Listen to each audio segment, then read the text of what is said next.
So Kyrie Irving has officially been traded to the Dallas Mavericks. And I'm not going to lie, of all the teams that I expected to put in a bid to go out and get Kyrie, the Mavericks weren't really high on my list, but now that the deal has actually gone through, it kind of makes a lot more sense the more that I'm thinking about it. When you think about what the Mavericks have been missing this season, you can notice a pretty big Jalen Brunson-sized hole on their roster. There just simply wasn't enough secondary creation going on outside of Luka, and it led to a complete collapse of their offense when he would leave the floor.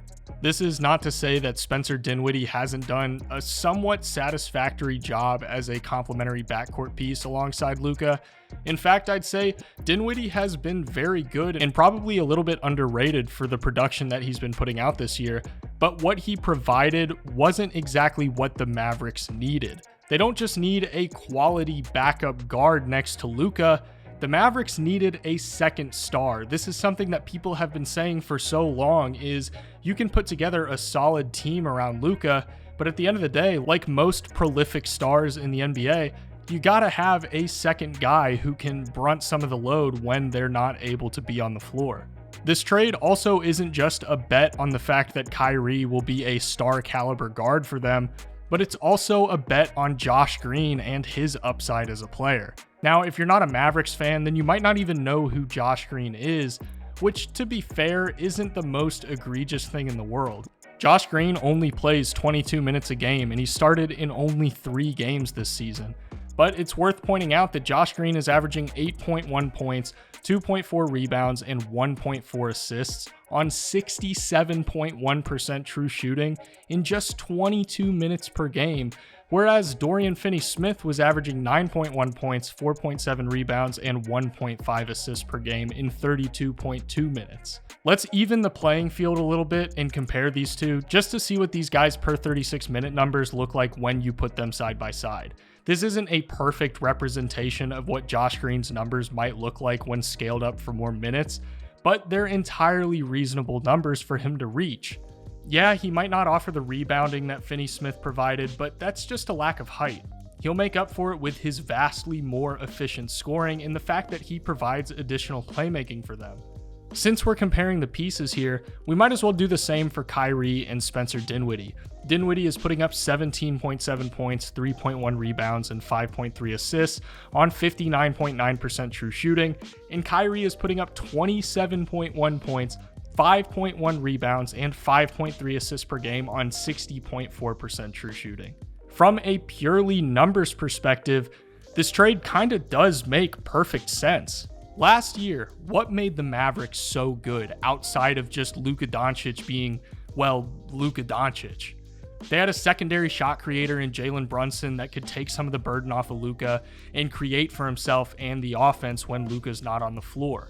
What is Kyrie going to do? He's going to give the Mavericks a secondary shot creator that can take some of the burden off of Luka and create for himself and the offense when Luka isn't on the floor.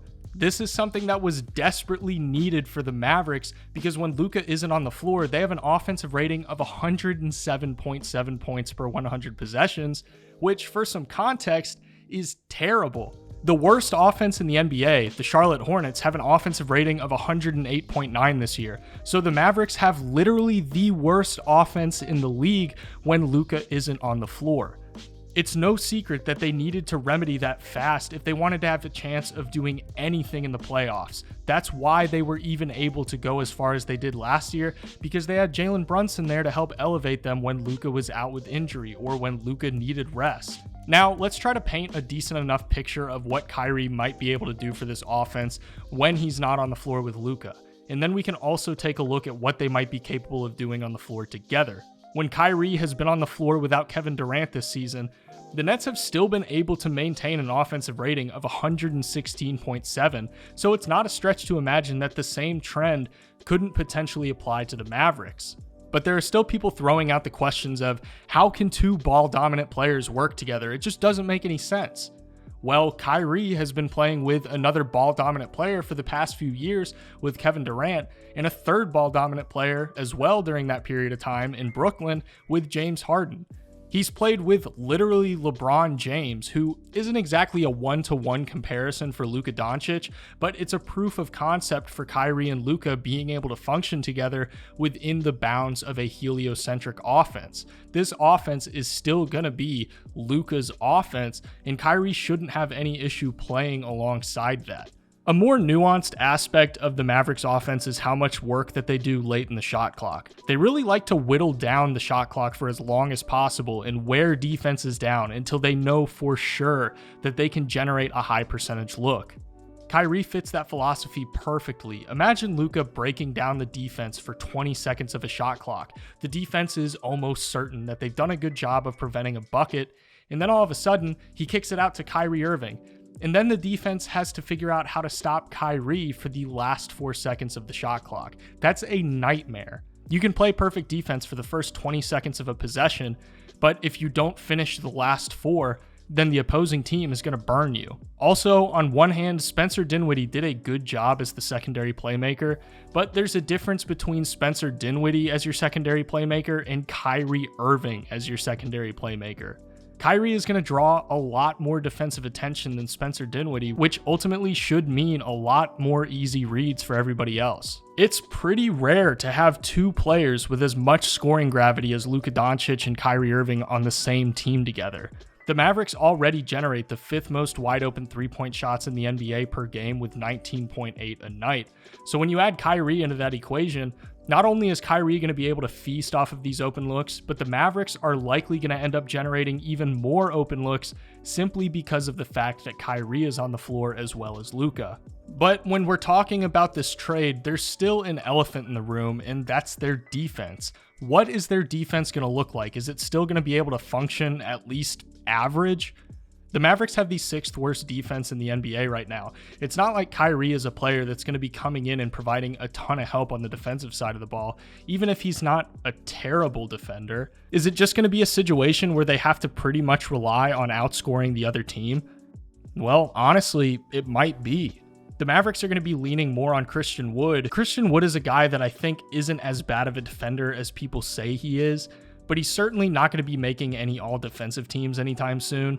Dorian Finney-Smith was one of their best perimeter defenders, and while I think Josh Green is going to do a pretty good job of stepping into a larger role on that end of the floor, this isn't a trade that's going to do anything to remedy their significant defensive issues. The fact that Markieff Morris was thrown into this trade at seemingly the last second might add a little bit of an enforcer element into their lineup, but that's not going to be nearly enough to turn them around in regards to their defense. Their defense could certainly be worse, but it's going to need to be better if they want to make a deep playoff run like they did last year. But pulling out a little bit from a bird's eye view, this trade is as close to a home run as the Mavericks could possibly get considering what they gave up.